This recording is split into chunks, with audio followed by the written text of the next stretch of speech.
Pemirsa Bali terkenal dengan pariwisatanya dan pariwisata Bali didukung dengan adat dan budaya Bali.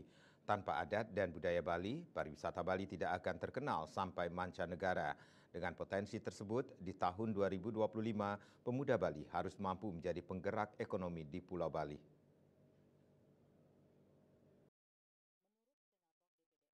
I Gusti Ngurah Arya Wedakarna Mahendra Data Wedastra Putra Suyase ketiga, pemuda Hindu harus fokus terhadap gerakan ekonomi.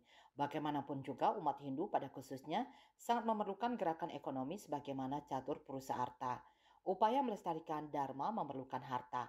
Harta itu bisa didapatkan dengan bekerja. Agama Hindu Bali tidak akan bertahan tanpa adanya harta. Jadi fokus yadnya berjalan, pendidikan berjalan, tapi jangan melupakan harta. Jadi untuk pemuda Bali di tahun 2025 fokus bekerja, bersekolah yang tinggi dan tentunya meraih kesuksesan.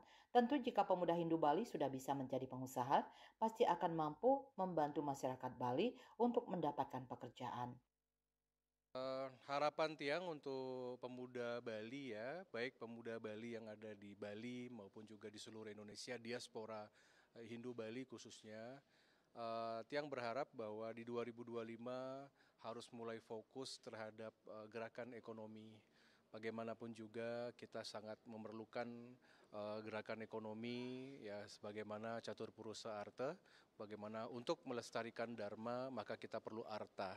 Nah, arta itu bisa didapat dengan kerja, dengan suatu karakter. Karena agama Hindu dan budaya Bali tidak akan bertahan tanpa adanya uang, tidak ada arta seperti ini. Jadi fokus, yatnya berjalan, pendidikan juga berjalan, tetapi jangan lupa juga ada arta yang sangat penting ya. Ini harapan Tiang kepada generasi muda Bali, fokus bekerja, sekolah yang tinggi dan ya tentunya sukses ya. Kalau sudah bisa menjadi entrepreneur, menjadi wirausaha, pasti kita bisa membantu semeton kita untuk bekerja ya, untuk membantu pengumpul jiwa dari semeton Bali khususnya. Saputra Bali TV.